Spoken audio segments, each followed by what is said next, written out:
Hi అందరికీ నమస్తే. Welcome to the Telugu data channel. So ఈ వీడియోలో అయితే మనం నూతనంగా ఆంధ్రప్రదేశ్ ప్రభుత్వం ప్రతిష్టాత్మకంగా ప్రవేశపెట్టిన సిబిఎస్ఈ సిలబస్ ఏదైతే ఉందో 9th క్లాస్కి, అందులో సోషల్ స్టడీస్లో ఉన్న 3rd చాప్టర్ని అయితే రివ్యూ చేయబోతున్నాం. సో డ్రైనేజ్ అని ఇవ్వడం జరిగింది, నీటిపారుదల వ్యవస్థ. మరి టెక్స్ట్ బుక్లోకి వచ్చేసరికి మనకైతే ఇలా కనిపిస్తూ ఉంటుంది, నీటిపారుదల యూనిట్ 3 అయితే. సో నిజానికి ఇది చాలా ఎక్కువ ప్రశ్నలు వచ్చేటటువంటి ఏరియా.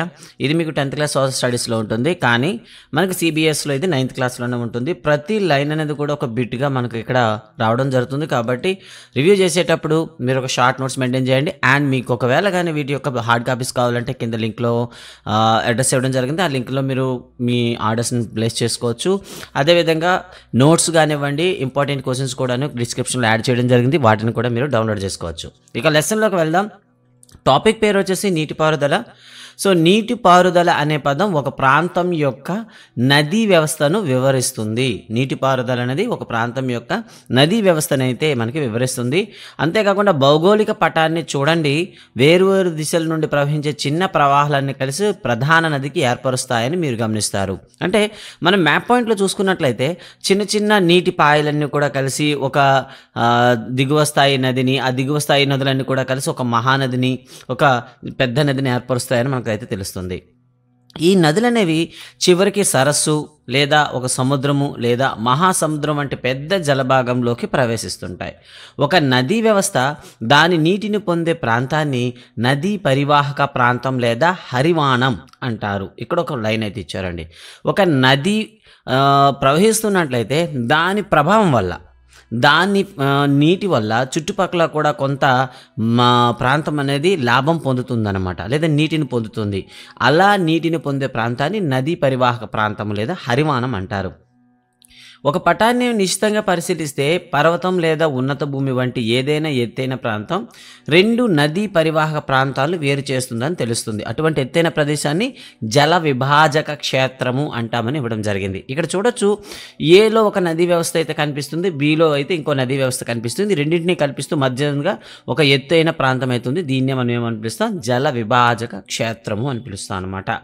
అయితే ప్రపంచంలోనే అతి పెద్ద నదీ పరివాహక ప్రాంతం మీకు తెలుసా అంటే ఇవ్వడం అయితే జరిగింది, అమెజాన్ నది పరివాహక ప్రాంతం. మరి భారతదేశంలో ఏ నదికి అతిపెద్ద నదీ పరివాహక ప్రాంతం ఉందంటే ఇంకా చెప్పాలా, గంగా నదికి అయితే ఉంటుందన్నమాట. ఇక తర్వాత మనం వెళ్దాం. భారతదేశంలో నీటిపారుదల వ్యవస్థ. భారతదేశంలోని నీటిపారుదల వ్యవస్థలు ప్రధానంగా ఉపఖండంలోని విస్తృతమైన భూస్వరూప లక్షణాల ద్వారా నియంత్రణకు లోనవుతున్నాయి. అంటే ఉపఖండంలో మనకేమవుతాయంటే విస్తృతమైనటువంటి ప్రదేశాలు అయితే ఉన్నాయి, భూస్వరూపాలు అయితే ఉన్నాయి. వీటి అన్నింటిలో మనకేమవుతాయంటే నీటిపారుదల వ్యవస్థ మనకైతే చాలా అద్భుతంగా అమరి ఉందని చెప్తారనమాట. మరి దీని ప్రకారం భారతీయ నదులను 2 ప్రధాన సమూహాలుగా విభజిస్తాం అనమాట. ఇంత సువిశాల దేశంలో ఉండే నదీ వ్యవస్థని మనం 2 రకాలుగా వర్గీకరిస్తాం. ఒకటి హిమాలయ నదీ వ్యవస్థ, 2 ద్వీపకల్ప నదీ వ్యవస్థ. భారతదేశంలో ఉండేటటువంటి నదీ వ్యవస్థలు మనం 2గా వర్గీకరిస్తాము. ఒకటి హిమాలయ నదీ వ్యవస్థ, 2 ద్వీపకల్ప నదీ వ్యవస్థ. భారతదేశంలోని 2 ప్రధాన భౌగోళిక ప్రాంతాల నుండి ఉద్భవించడమే కాకుండా హిమాలయ, ద్వీపకల్ప నదులు అనేక విధాలుగా ఒకదానికొకటి భిన్నంగా ఉంటాయి. అంటే ఈ నదులు ఉద్భవించే ప్రాంతం బట్టి చూసుకుందామండి. సో ప్రధానంగా మనకి హిమాలయ నదులన్నీ కూడా హిమాలయాల్లో ఉండేటటువంటి నదాలు ఏవైతే ఉన్నాయో ఆ నదాల నుండి మనకి హిమాలయ నదులు ఉద్భవిస్తే, ద్వీపకల్ప నదులన్నీ కూడా మనం పశ్చిమ కనుమల్లోనే ఉద్భవించడం అయితే జరుగుతుంది. ఇలా కేవలం వాటి పరివాహ ప్రదేశంలో కాకుండా అవి ఉద్భవించే దానిలో కూడా విభిన్నంగా ఉన్నాయని చెప్తున్నాడు అనమాట. హిమాలయ నదులు చాలా వరకు జీవనదులుగా ఉన్నాయి. అంటే అవి ఏడాది పొడవునా నీటిని కలిగి ఉంటాయి. ఈ నదులు వర్షం నుండి, అలాగే ఎత్తైన పర్వతాల నుండి కరిగి మంచు నుండి నీటిని పొందుతాయి. 2 ప్రధాన హిమాలయ నదులైనటువంటి సింధు నది, బ్రహ్మపుత్ర నదులు హిమాలయ పర్వత శ్రేణుల్లో ఉత్తర వాలు నుండి ఉద్భవించాయి. అంటే ఉత్తరంకు ఉండేటటువంటి వాలు ఏదైతే ఉందో ఆ ఉత్తర వాలు నుండి అయితే ఇవి ఉద్భవించాయి. అంటే మనకి ఏంది సార్ ఇది ఉత్తర వాలు అన్నారు ఏంటంటే, మనకి భారతదేశాన్ని మనం చూసుకున్నాం అనుకోండి, ఇలా భారతదేశంలో ఉంటే మనకి పెట్టని గోడల ఏవైతే హిమాలయాలు ఉన్నాయో అవతల, అంటే చూసారు హిమాలయకి అవతల ఉండే ప్రదేశంలో ఇవి జన్మిస్తున్నాయి అన్నమాట. అదే దాని అర్థం. అంటే సింధు నది కానీ బ్రహ్మపుత్ర నది కానీ హిమాలయాలకి ఉత్తర సరిహద్దుల్లో జన్మిస్తూ మనకైనా మన దేశంలోకి రావడం అయితే జరుగుతుంది. అవి పర్వతాలను కోతకు గురి చేసి గార్జెస్ని ఏర్పరుస్తున్నాయి. హిమాలయాల అవతల పుట్టినటువంటి నదులు హిమాలయాల్ని కట్ చేస్తూ, అంటే కట్ చేసిన తర్వాత ఒక నెట్రవాలు లోయగా ఏర్పడింది అనుకోండి. ఇలా భూమి ఉంటూ మధ్యలో ఒక నెట్రవాలు లోయ ఏర్పడితే దీన్నే గార్జెస్ అంటారనేసి ఇక్కడైతే ఇవ్వడం జరిగింది. హిమాలయ నదులు వాటి జన్మస్థానం నుండి సముద్రం వరకు సుదీర్ఘ ప్రవాహ మార్గాలను కలిగి ఉన్నాయి. ఇక్కడ గార్జ్కి ఒక ఎగ్జాంపుల్ ఇచ్చాడండి. ఒక నది అనేది ప్రవహిస్తున్నప్పుడు భూమిని నిట్ట నిలువుగా అంటే కోత కోస్తూ వాటి ప్రవాహాన్ని ఏర్పరచుకుంటే అలా నిట్ట నిలువు కోతని మనం గార్జ్ అని పిలుస్తాము. ఇక తర్వాత చూసుకుంటే అవి వాటి ఎగువ ప్రవాహ మార్గాల్లో తీవ్రమైన క్రమక్షయాన్ని కలిగిస్తాయి. అంటే ఎత్తైన ప్రదేశంలో వచ్చేటప్పుడు ఏమవుతాయంటే ఎక్కువ ఫోర్స్తో రావడం, ఎక్కువ బలంగా రావడం వల్ల భారీ ప్రవాహాలు ఏర్పడడం వల్ల ఏం చేస్తాయంటే నేలని తీక్షణంగా కట్ చేసుకుంటూ పోతాయి. చూసారా, ఉపరితలంలో మీకు ఏముంది, వి షేప్ అనేది కనిపిస్తుంది. అంటే ఎక్కువగా కోతను ఏర్పరుస్తాయి. ఇలా కోతను ఏర్పరచడం వల్ల ఒండ్రి మట్టిని కానివ్వని ఇసుకను కానీ మోసుకొస్తాయి. అదే మధ్య మరియు దిగువ ప్రవాహాల్లో ఈ నదులు నదీ వక్రాలను, ఎద్దుగిట్ట, దాన్ని ఏమని పిలుస్తామంటే ఆక్స్బౌ సరస్సులను మరియు వాటి వరద మైదానాల్లో అనేక ఇతర నిక్షేప స్వరూపాలను ఏర్పరుస్తాయి. అంటే అలా ఎగువ ప్రవాహాలు అనేవి చాలా వేగంతో వస్తూ వాటితో పాటు ఏమొస్తాయి, మట్టిని తీసుకొస్తాయి. అవి తీసుకొచ్చిన తర్వాత మధ్య ప్రవాహాల్లోనూ దిగువ ప్రవాహాలను ఏం చేస్తాయంటే ఆ మట్టిని నిక్షేపాలను ఏం చేస్తే మధ్యలో నిలిపేస్తాయి అన్నమాట. ఇలా నిలిపేయడం వల్ల ఏమవుతాయి, వాటి నది ప్రవాహ దిశను మార్చుకోవడం కానీ, కొన్నిసార్లు ఏమవుతాయంటే నదీ నీటిని నిల్వ చేసి దాని నుండి రెండో మార్గాన్ని ఎంచుకోవడం కానీ జరుగుతాయి అన్నమాట. అలా ఇక్కడ చూడండి, ఈ నది అనేది ప్రవహించేటప్పుడు తాత్కాలికంగా కొంత నీటిని నిల్వ చేసి మళ్ళీ తిరిగి నదిలోకి వెళ్ళిపోతుంది. ఇలా నది ప్రవాహాల వల్ల ఏర్పడేటటువంటి సరస్సులనే మనం ఆక్స్బౌ సరస్సులు అని పిలుస్తాం అనమాట. ఓకేనా. సో అంతేకాకుండా వాటి ప్రవాహం వర్షపాతంపై ఆధారపడి ఉండడం వల్ల చాలా వరకు ద్వీపకల్ప నదులన్నీ వర్షాధార నదులుగా ఉన్నాయి. అయితే ఈ నదీ ప్రవాహాలు చాలా వరకు వర్షాకాలం మీద ఆధారపడి ఉంటాయి. అలా వాటిని మనం ఏమంటాం, వర్షాకాలంలో నీరుండి వేసవి కాలంలో నీరు లేకపోతే వాటిని వరద నదులు అని పిలుస్తాం అనమాట. సో దాదాపు ద్వీపకల్ప నదులన్నీ వర్షాధార నదులుగానే మనం చెప్తాం. ఎండాకాలంలో పెద్ద నదులు కూడా తమ కాలువల్లోకి తక్కువ నీటి ప్రవాహాన్ని కలిగి ఉంటాయి. ద్వీపకల్ప నదులు హిమాలయ నదులతో పోలిస్తే పొడవు తక్కువగాను లోతు తక్కువగాను ఉంటాయి. అయితే వాటిలో కొన్ని మధ్య ఉన్నత భూముల్లో జన్మించి పశ్చిమం వైపు ప్రవహిస్తాయి. అలాంటి రెండు పెద్ద నదులు మీరు గుర్తించగలరా? ఎస్, నర్మదా, తపతి అని చెప్తాం అనమాట. అంటే ఈ నదీ ప్రవాహాల గురించి మనం మాట్లాడుకుంటే ఉపఖండ నదుల్లోకి చాలా వరకు ఏమవుతాయంటే లోతు తక్కువగాను, అలాగే వర్షం పైన పూర్తిగా ఆధారపడేవిగాను ఉంటాయి. అంతేకాకుండా హిమాలయ నదులతో పోల్చుకుంటే పీఠభూమి నదుల లోతు కూడా చాలా తక్కువగా ఉంటుంది. అయితే వీలైనంత వరకు అన్నీ కూడాను ఏవైతే ఉన్నాయో పశ్చిమంలో జన్మించిన నదులన్నీ కూడా తూర్పు వైపు ప్రవహించి బంగాళాఖాతంలో కలుస్తాయి. కొన్ని మాత్రం మధ్య ఉన్నత భూముల్లో పుట్టినటువంటి నదులైతే మాత్రం పడమర వైపు ప్రవహించి అరేబియా సముద్రంలో కలవడం అయితే జరుగుతుందన్నమాట. మరి హిమాలయ నదుల గురించి చూద్దామండి. ఇక్కడ ప్రతి నది గురించి కొన్ని సవివరంగా వివరాలు అయితే ఇచ్చాడు. ప్రతి పాయింట్ కూడా మనకు అవసరమే. సింధు, గంగా మరియు బ్రహ్మపుత్ర నదులు ప్రధానమైనవి హిమాలయ నదులు అని పిలుస్తాం. ఈ నదులు పొడవుగా ఉంటాయి. అనేక పెద్ద మరియు ముఖ్యమైన ఉపనదులు వీటిని కలుస్తాయి. ఒక నదిని దాని ఉపనదులతో కలిపి నదీ వ్యవస్థగా పిలుస్తాము. మరి అలా చూసుకుంటే మొట్టమొదటిగా మనకు కనిపించింది సింధు నది వ్యవస్థ. సింధు నది మానస సరోవరం సరస్సు దగ్గర టిబెట్లో పుడుతుందని ఇవ్వడం జరిగింది. సో సింధు నది అనేది దాని యొక్క జన్మస్థానం ఎక్కడ చెప్తామండి, మానస సరోవరం సరస్సు అని చెప్తాం అనమాట. ఈ మానస సరోవరంలో సరస్సు నుండి ఈ సింధు నది అనేది పుట్టడం జరుగుతుంది. ఇది పశ్చిమ దిక్కును ప్రవహిస్తూ లడఖ్లో ఇది భారతదేశంలోకి ప్రవేశిస్తుంది. ఇక్కడ ప్రశ్న, సింధు నది భారతదేశంలో ఏ ప్రాంతంలో ప్రవేశిస్తుంది? లడఖ్. ఇది ఈ భాగంలో ఒక సుందరమైన గార్జులను ఏర్పరుస్తుంది. గార్జ్ అంటే మీకు ఇంతకుముందు చెప్పాం, నది ప్రవహించేటప్పుడు ఏర్పరిచేటటువంటి ఒక తీవ్రమైన లోయ అని చెప్తాం. మరి ఈ లడఖ్లో ఈ నదికి చాలా ఉపనదులు అయితే కలుస్తాయి. చూడండి ఒకసారి, జస్కర్, నుబ్రా, షాక్, అలాగే హుంజా వంటి అనేక ఉపనదులు కాశ్మీర్ ప్రాంతంలో సింధు నదిలో కలుస్తాయి. సింధు నది బలిస్తాన్ మరియు గిల్గిత్ గుండా ప్రవహిస్తూ అటాక్ వద్ద గల పర్వతాల నుండి బహిర్గతమవుతుంది. అంటే చాలా మనకేమైనా పర్వత సమూహాల దగ్గర మనకేమవుతుంది, చిన్న చిన్న పాయలుగా ప్రవహించి పూర్తిగా ఒక నది స్వరూపం అయితే మనకి ఎక్కడొస్తుందంటే అటాక్ వద్ద గల పర్వతాల నుండి బహిర్గతమవుతూ ఒక నదిలా మనకి కనిపిస్తుంది అనమాట. అయితే ఇది సింధు నది బాల్టిస్తాన్ అండ్ గిల్గిత్తులు గుండా ప్రవహిస్తుంది. అంతేకాకుండా సట్లెజ్, బియాస్, రావి, చీనాబ్, జీలం. చూసారు, ఈ 5 నదులను మనం ఏం చెప్తాం, పంజాబ్ అని పిలుస్తాం కదా. ఈ 5 నదులన్నీ కలిసి పాకిస్తాన్లో మిథాన్కోట్ సమీపంలో సింధు నదిలోకి ప్రవేశిస్తాయి. అంటే ఈ నదులు ఏవైతే ఉన్నాయో, ఈ 5 నదుల గురించి మనం చెప్పుకున్నాము. సట్లెజ్, బియాస్, రావి, చీనాబ్, జీలం నదులన్నీ కూడా పాకిస్తాన్లోని మిథాన్కోట్ సమీపంలో సింధు నదులు ప్రవహిస్తాయి అన్నమాట. దీనిని దాటిన తర్వాత సింధు నది దక్షిణ దిశగా ప్రవహిస్తూ చివరికి కరాచీకి తూర్పున అరేబియా సముద్రంలో కలుస్తుంది అని చెప్పడం అయితే జరిగింది. ఇక్కడ కూడా మనకి అడగడానికి చాలా అవకాశాలు అయితే ఉన్నాయి. మరి ఇలా అడుగుతాడు, సింధు నదికి ఉండేటటువంటి ఉపనదులైనటువంటి సట్లెజ్, బియాస్, రావి, చీనాబ్, జీలంలు ఏ ప్రాంతంలో కలుస్తాయి? పాకిస్తాన్లోని మిథాన్కోట్. మరి సింధు నది సముద్రంలో ఏ ప్రాంతంలో కలుస్తుంది? కరాచీకి తూర్పున కలిగిన అరేబియా సముద్రంలో కలుస్తుంది. సింధు మైదానం చాలా తక్కువ వాలును కలిగి ఉంటుంది. మొత్తం 2900 కిలోమీటర్ల పొడవులో సింధు నది ప్రపంచంలో అతి పొడవైన నదుల్లో ఒకటిగా చెప్పుకుంటాం అనమాట.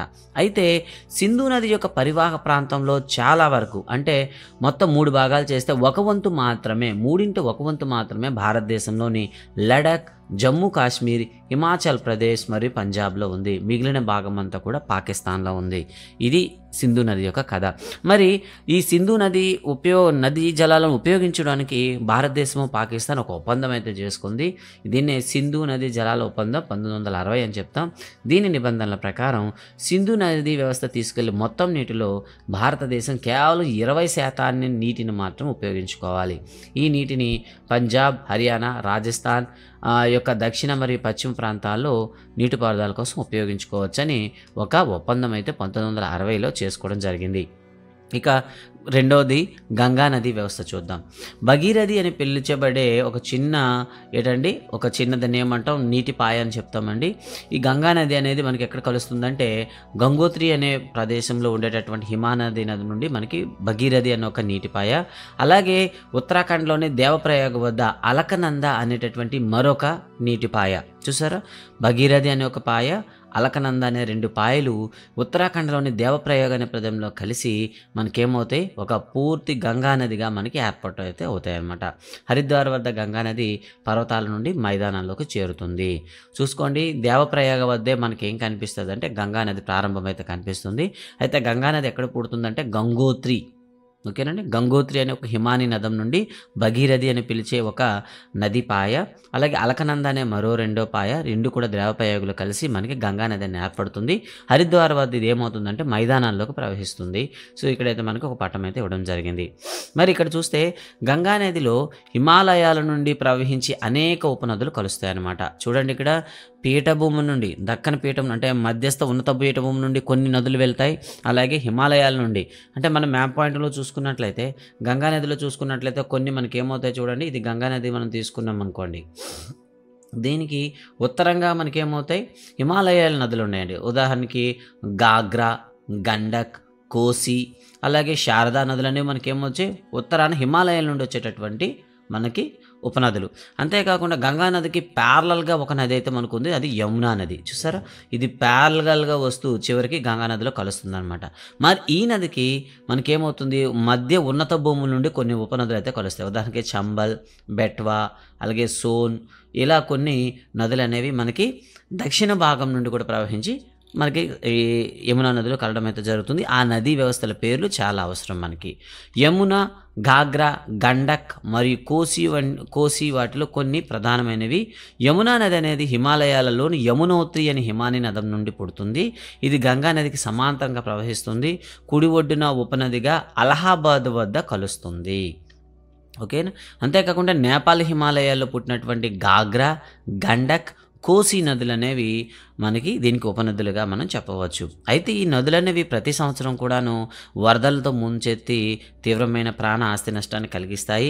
కానీ ఆ నదుల నుండి కొట్టుకొచ్చినటువంటి మట్టి అనేది వ్యవసాయానికి చాలా సుసంపన్నం చేస్తాయి అంటే ఇవ్వడం జరిగింది.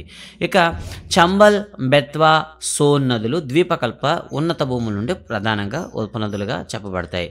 ఇవి అర్ధ శుష్క ప్రాంతాల నుండి ఉద్భవించి తక్కువ ప్రవాహ మార్గాలను కలిగి ఉంటాయి. వాటిలో ఎక్కువ నీరు ప్రవహించదు. చివరకు అవి ఎక్కడ ఎలా గంగా నదిలో కలుస్తాయో తెలుసుకోండి అంటే ఇవ్వడం అయితే జరిగింది. ఇక్కడ మనం చూడొచ్చు, ఇక్కడ మనకి కింద నుండి ఉద్భవించేవన్నీ కూడా, అంటే దిగువ నుండి వచ్చేవన్నీ ఏమంటే మధ్య ఉన్నత భూమిలో పుట్టినటువంటి నదులు ఇవన్నీ కూడా మళ్ళీ గంగా నదులనే కలవడం అయితే జరుగుతుంది. వాటి గురించి అయితే మనం చర్చించుకోవాల్సి ఉంటుంది. ఇక తర్వాత గంగా నదిని శుద్ధి చేయడానికి ఒక ప్రాజెక్ట్ అయితే కేంద్ర ప్రభుత్వం 2014 జూన్లో అయితే నిర్వహించింది. దాన్నే నమామి గంగా అని పిలుస్తామండి. నమామి గంగా అనేది సమగ్ర పరిరక్షణ కార్యక్రమం. జూన్ 2014లో కేంద్ర ప్రభుత్వం ఆమోదించిన ఒక పథకం. ఇది జాతీయ నది అయినటువంటి గంగా నది యొక్క కాలుష్యాన్ని సమర్థవంతంగా తగ్గించడం, పరిరక్షించడం మరియు పునర్జీవనం అనే జంట లక్ష్యాలను సాధించడానికి రూపొందించారు. దీనికి వివరాలు అనేవి కింది వెబ్సైట్లో ఉంటాయని మనకి ఇవ్వడం జరిగింది.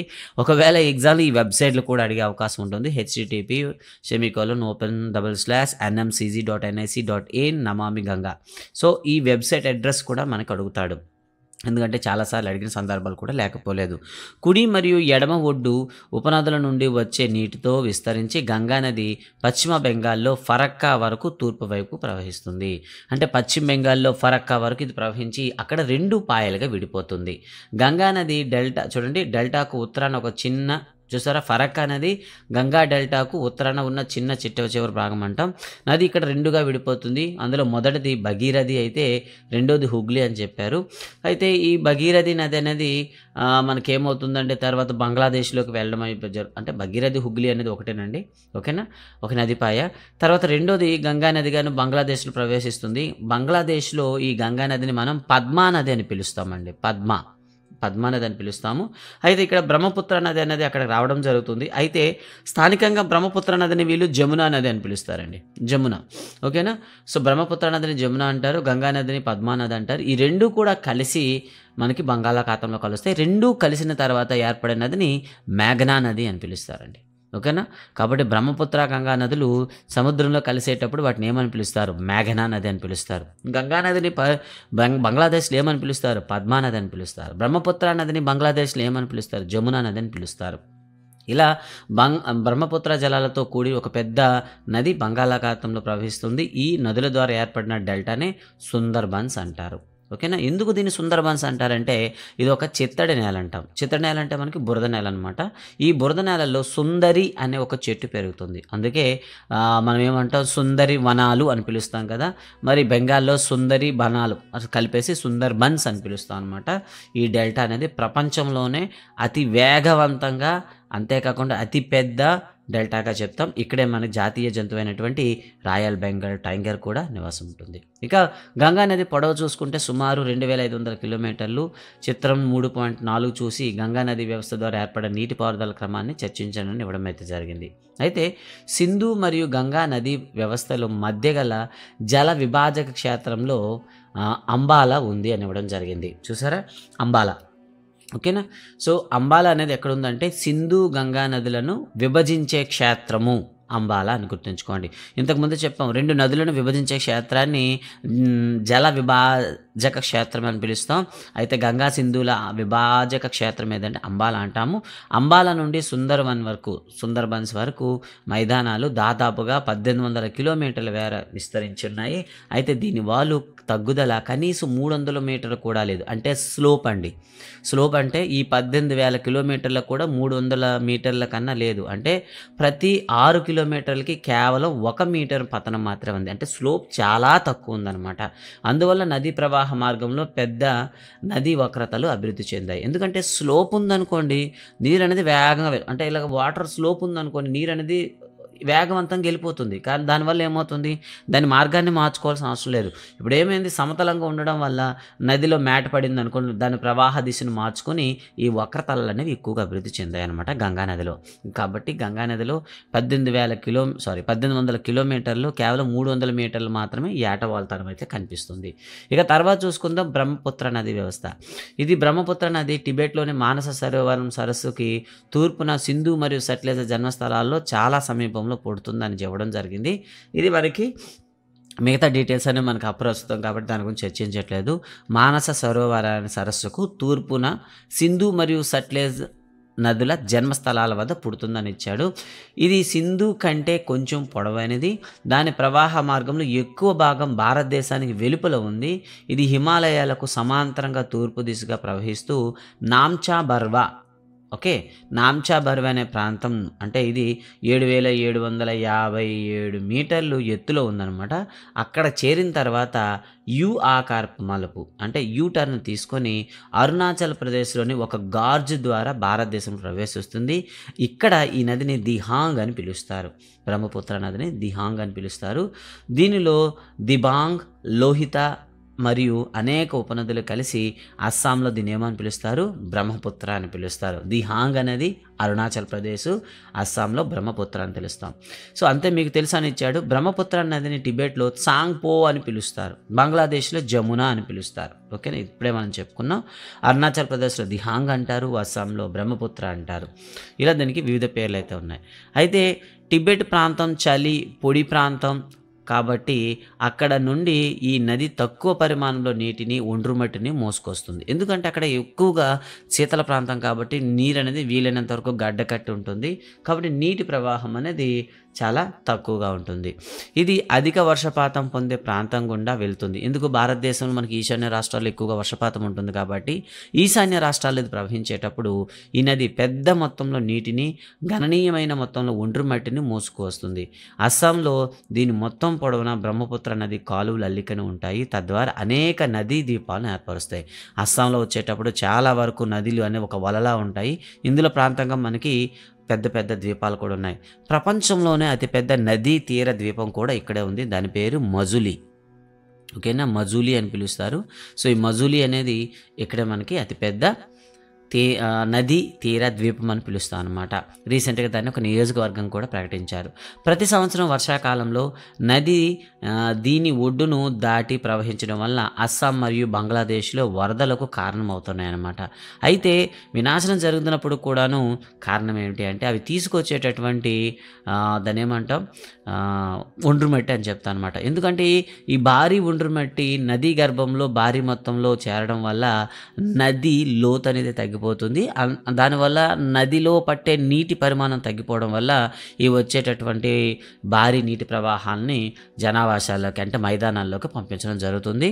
సో ఇది ఇక్కడ ప్రధానం. అయితే ఎక్కువగా బ్రహ్మపుత్ర నది వరదలకు కారణం ఏంటంటే ఉత్తర ఉపనదులు అనేవి దానిలో కలిసిపోవడం వల్ల. ఇక ద్వీపకల్ప నదులకు వద్దామండి. ద్వీపకల్ప భారతదేశంలో ప్రధానంగా జల విభాజక క్షేత్రంగా పశ్చిమ కనుమలు ఉన్నాయన్నమాట. అంటే పశ్చిమ కనుమలు అనేవి నదులను విభజించేలా ఉన్నాయి. ఇవి పశ్చిమ తీరానికి దగ్గరగా ఉత్తరం నుండి దక్షిణం వరకు విస్తరించి ఉన్నాయి. సో పశ్చిమ కనుమలు అనేవి ఉత్తరం నుండి దక్షిణం వరకు మనకి పశ్చిమాన విస్తరించి ఉన్నాయి. అయితే ద్వీపకల్పంలోని అనేక ప్రధాన నదులైనటువంటి మహానది, గోదావరి, కృష్ణ, కావేరి నదులు తూర్పు వైపు ప్రవహించి బంగాళాఖాతంలో కలుస్తాయి. ఈ నదులు వాటి ముఖద్వారం వద్ద డెల్టాలను ఏర్పరుస్తాయి. పశ్చిమ కనుమల్లో పశ్చిమంగా అనేక చిన్న వాగులు ప్రవహిస్తాయి. అంటే పశ్చిమ కనుమల నుండి ఇవన్నీ కూడా మనకి ఏమవుతాయి, తూర్పును ప్రవహిస్తూ నదులు కలిసేటప్పుడు ఏమవుతాయి, పాయలుగా విడిపోయి కలుస్తాయి అన్నమాట. ఈ పాయల మధ్య నుండే ప్రాంతాన్ని మనం డెల్టా అని పిలుస్తాం. చాలా సారవంతమైనటువంటి నేలలు. మరి కొన్ని చిన్న చిన్న నదులు అనేవి, వాగులు అనేవి పశ్చిమ కనుమల నుండి పశ్చిమంగా ప్రవహిస్తాయి. ఉదాహరణకి నర్మదా, తాపతి నదులు మాత్రమే పశ్చిమం వైపు ప్రవహించే పొడవైన నదులు. ఇవి ఉప్పునీటి కయ్యాలను ఏర్పరుస్తాయి. ఉప్పునీటి కయ్యాలంటే సముద్రంకి నుండి మనకి ఏమొస్తాయి చూసారా, వీటినే మనం ఏమని పిలుస్తామంటే లోపలికి నీరు అనేది మనకి చొచ్చుకు రావడం జరుగుతుంది. వీటినే ఉప్పునీటి కయ్యాలు అనిపిస్తారు. ద్వీపకల్ప నదులు పరివాహక ప్రాంతంలో మిగతా వాటికన్నా చిన్నవిగా ఉన్నాయన్నమాట. అయితే వీటిని ఒకసారి చూడండి. నర్మదా నది పరివాహక ప్రాంతం గురించి అయితే ఇక్కడ జరిగింది. నర్మదా తాపతిలో నర్మదా నది మధ్యప్రదేశ్లోని అమర్కంటక్ కొండల్లో పుడుతుంది. సో ఇక్కడ ఒక క్వశ్చన్, నర్మదా నది యొక్క జన్మస్థానం ఏమిటి? మధ్యప్రదేశ్లోని అమర్కంటక్ కొండలు. ఇది భ్రంశం కారణంగా ఏర్పడిన పగులు లోయలో పశ్చిమ వైపు ప్రవహిస్తుంది. పగులు లోయ అంటే ఏమిటి?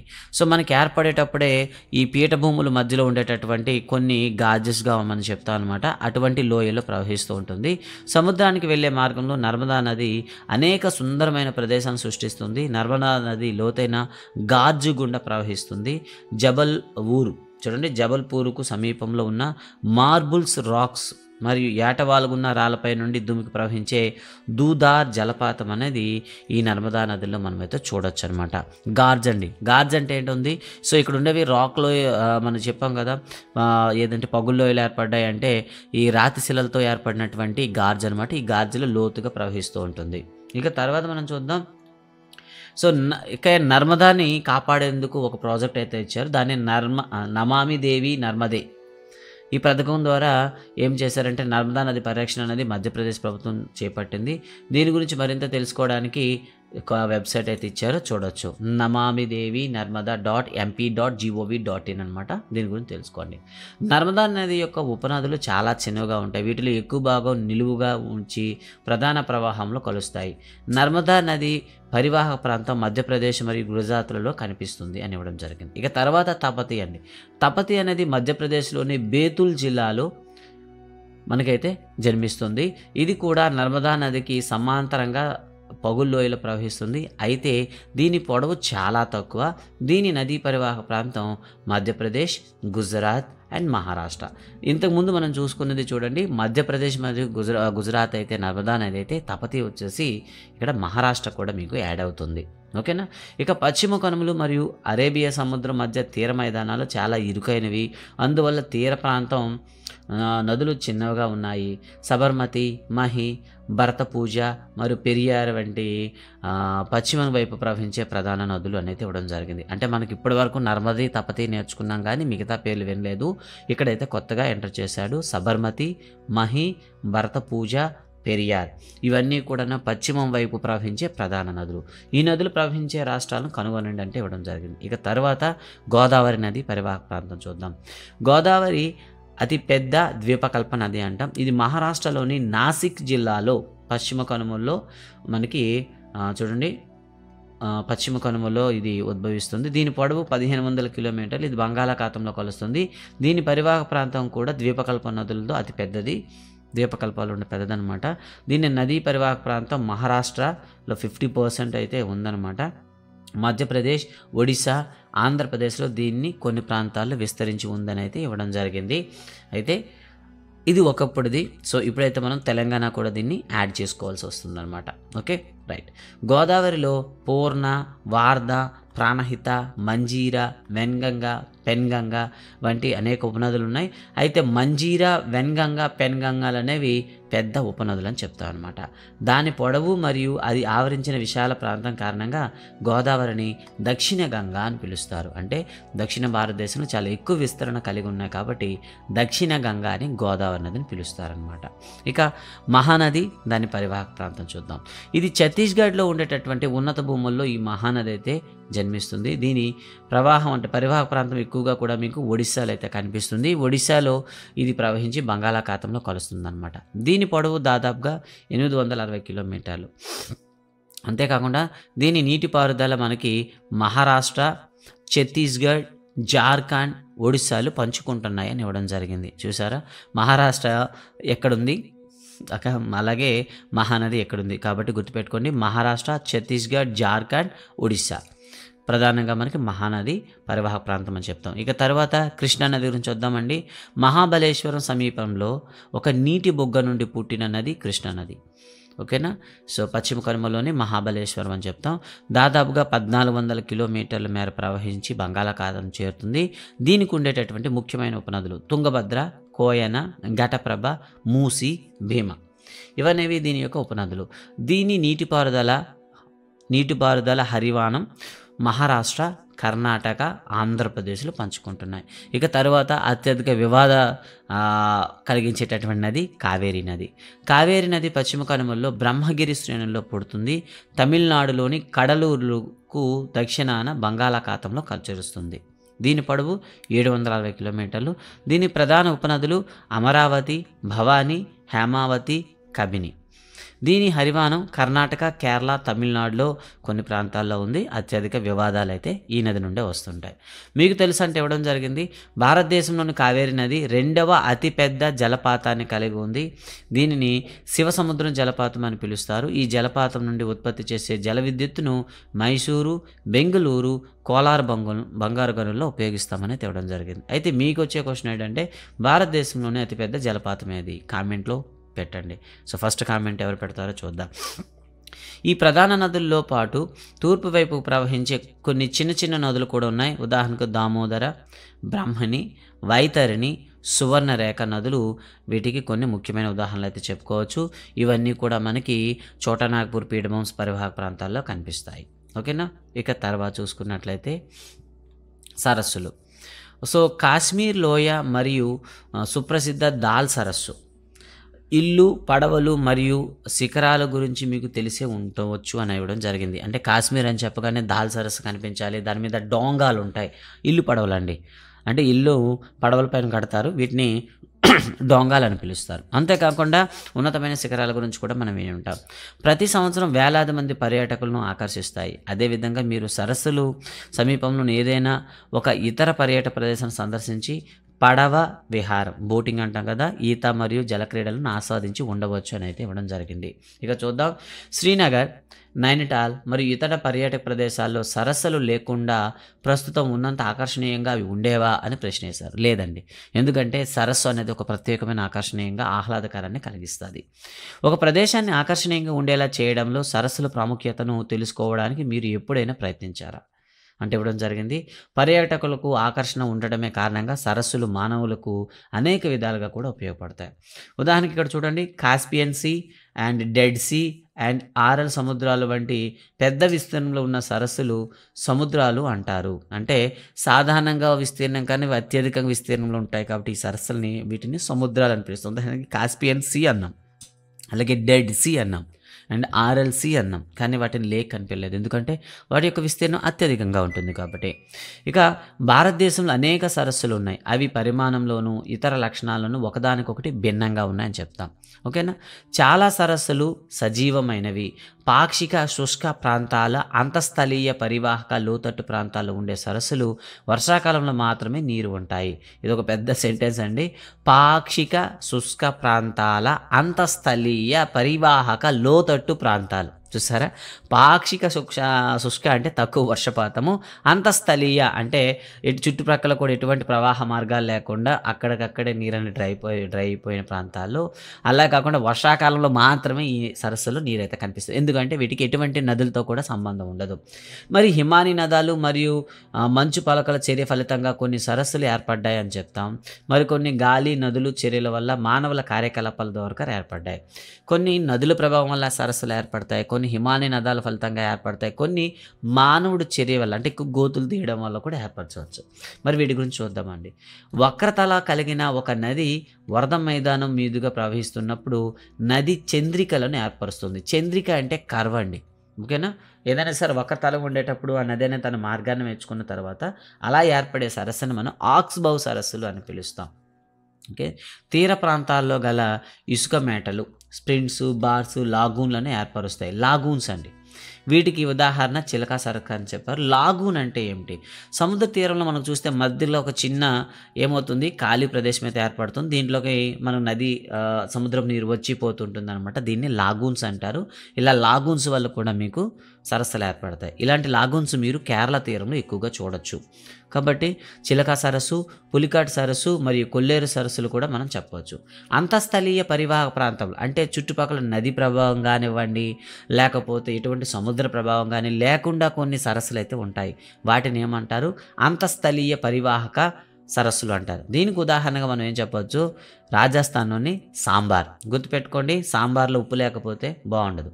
గుర్తుపెట్టుకోండి, సాంబార్లో ఉప్పు ఉండాలి. కాబట్టి రాజస్థాన్లో ఉండే సాంబార్ సరస్సు అనేది ఉప్పు నీటి సరస్సు. ఓకే, గుర్తుపెట్టుకోండి. దీని నుండి ఉప్పు తయారీకి నీటిని అయితే ఉపయోగిస్తారు. సాంబార్లో ఉప్పు ఉంటుంది. రైట్.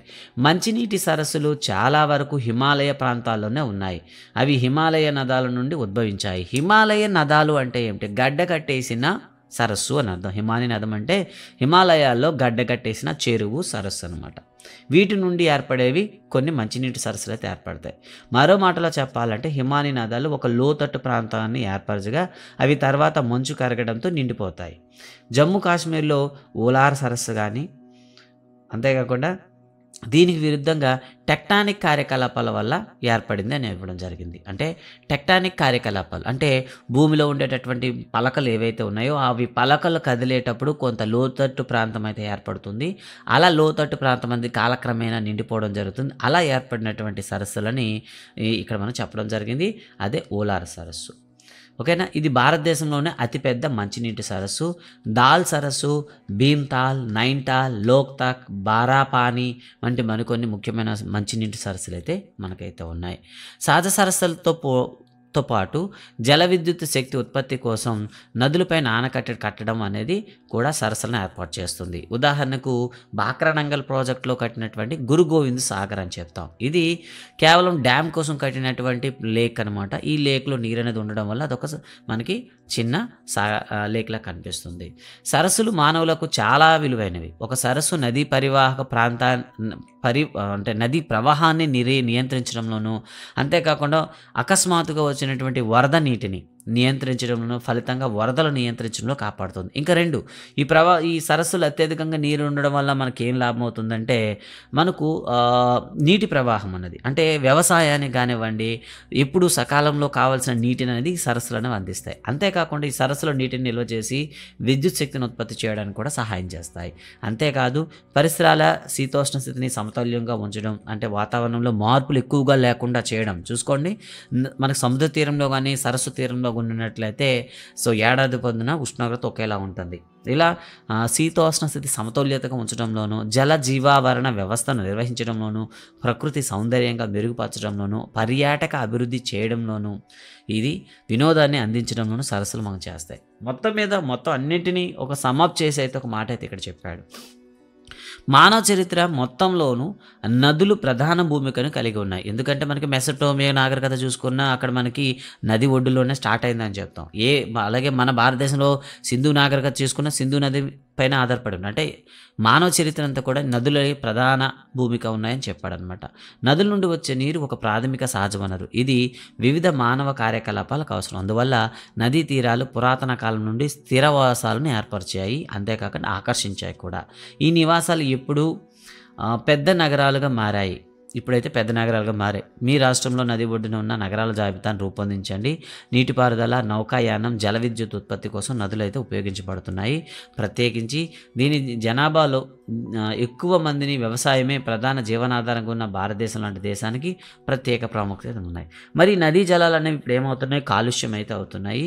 పెరుగుతున్న గృహ, పురపాలక, పారిశ్రామిక, వ్యవసాయ అవసరాలు సహజంగా నీటి నాణ్యతను ప్రభావితం చేస్తున్నాయని చెప్పాడనమాట. దీనికి సంబంధించి ఒక ప్రాజెక్ట్ అయితే ఇచ్చారు, జాతీయ నదుల సంరక్షణ ప్రణాళిక అని చెప్తాం అనమాట. నేషనల్ రిజర్వ్ కన్జర్వేషన్ ప్లాన్, ప్రణాళిక కదా, ప్లాన్ అంటాం, NRCP అంటాం. ఇది 1985లో గంగా కార్యాచరణ ప్రణాళిక ఉండేది, GAPగా ఉండేది. ఇది 1995లో మిగిలిన అన్ని నదులను కలిపేసి దీన్ని NRCPగా మార్చారనమాట.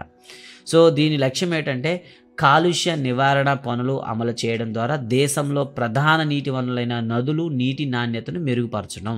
ఓకే, ఇదండి దీని యొక్క ఇంపార్టెంట్. అంతేకాకుండా ఈ నదీ నీటి యొక్క ఉపయోగాల గురించి మనం చూసుకుంటే, ఈ నదుల యొక్క నీటి ఫలితంగా ఎక్కువ నీరు బయటకు పంపబడి నదుల పరివాహనం తగ్గుతూ పోతుంది. మరోవైపు శుద్ధి చేయని మురుగునీరు మరియు పారిశ్రామిక వ్యర్థాలు భారీ మొత్తంలో నదుల్లో వదులుతున్నారు. ఇది నీటి నాణ్యతను మాత్రమే కాకుండా నది యొక్క స్వీయ శుద్ధి సామర్థ్యాన్ని కూడా ప్రభావితం చేస్తుంది. ఓకేనా, గుర్తుపెట్టుకోండి. ఏ నదైనా సరే తనలో ఉండే చెత్తని కొద్ది కాలం తర్వాత తనకు తానుగా ఏం చేస్తుంది, క్లీన్ చేసుకోగలుగుతుంది. దాన్ని స్వీయ శుద్ధి సామర్థ్యం అంటాం. ఇది కూడా తగ్గిపోతుంది. ఉదాహరణకు తగినంత నీటి ప్రవాహం ఉంచితే గంగా నది 20 కిలోమీటర్ల పరిధిలో గల పెద్ద నగరాల కాలుష్య భారాన్ని తగ్గించగలదు. అంటే సరైన నీటి ప్రవాహంగానే ఉన్నట్లయితే రెండు వైపులా కూడా 20 కిలోమీటర్ల వరకు ఉండేటటువంటి ప్రజల వ్యర్థాలను కూడా అది నియంత్రించగలుగుతుంది. కానీ పెరుగుతున్న పట్టణీకరణ మరియు పారిశ్రామికరణ దీనిని జరగనివ్వడం లేదు. అనేక నదుల కాలుష్య స్థాయి పెరుగుతుంది. మన నదుల్లో పెరుగుతున్న కాలుష్యం పెట్టిన శ్రద్ధ నదులను శుద్ధి చేసేందుకు వివిధ కార్యాచరణ ప్రణాళికలను ప్రారంభించడానికి దారితీసింది. ఇలాంటి కార్యాచరణ ప్రణాళిక మీరు ఎప్పుడైనా విన్నారా? ఒకసారి ఆలోచించండి. మంచి నీరు లేని మానవ జీవితం, ఒకసారి ఆలోచించండి. కాబట్టి మీరు కూడా ఈరోజు నుండి ఈ నదీ కాలుష్యాన్ని నియంత్రించడంలో భాగస్వాములు అవ్వండి అంటూ కంక్లూజన్ అయితే ఇచ్చాడు. సో ప్రతి లైన్ కూడా ఒక బిట్టే. ఈ వీడియోని మళ్ళీ చూడండి. వీలైనంత వరకు షార్ట్ నోట్స్ అయితే మెయింటైన్ చేయండి. ఇప్పుడైతే టెక్స్ట్ బుక్లో ఉన్న MCQ క్వశ్చన్స్ గురించి వెళ్తామండి. క్రింది ఇచ్చిన ఏ రాష్ట్రాలలో ఊలార్ సరస్సు ఉంది? సో ఊలార్ సరస్సు అండి. సో ఊలార్ సరస్సు అనేది మనకి ఎక్కడ కనిపిస్తుంది చెప్పండి? జమ్మూ కాశ్మీర్లో అయితే కనిపిస్తుంది. ఆప్షన్ D అండి. ఇక తర్వాత చూద్దాం, నర్మదా నది యొక్క జన్మస్థానం ఏది? సో అమర్కంటక్. నెక్స్ట్ వన్, క్రింది సరస్సుల్లో ఉప్పు నీటి సరస్సు ఏది? సింపుల్, సాంబార్లో ఉప్పు ఉంటుంది, సాంబార్ సరస్సు. క్రింది వాటిలో ద్వీపకల్ప భారతదేశంలో పొడవైన నది ఏది? So simple, Godavari. క్రింది వాటిలో ఏ నది పగులు లోయ గుండా ప్రవహిస్తుంది? సో పగులు లోయ అనగానే మనకు రెండు ఉండాలి, తపతి, నర్మదా ఉండాలి. ఇక్కడ తాపి అని ఇచ్చారు. Okay, Tapti is the right answer అండి. సో ఈ విధంగా మీకు మల్టిపుల్ చాయిస్ క్వశ్చన్స్ అయితే ఇవ్వడం జరిగింది. అలాగే కిందన మీకు ఏం కనిపిస్తుందంటే వాటిని 2 వర్గాలుగా సమీకరించండి. రైట్, సో నో ప్రాబ్లం అండి. ఇక్కడ ఇదంతా కూడాను స్కూల్ పిల్లలకు సంబంధించింది, ప్రాజెక్ట్ కూడా ఉన్నాయి. సో గైస్, ఇది అయితే ఈ వీడియోకి సంబంధించి.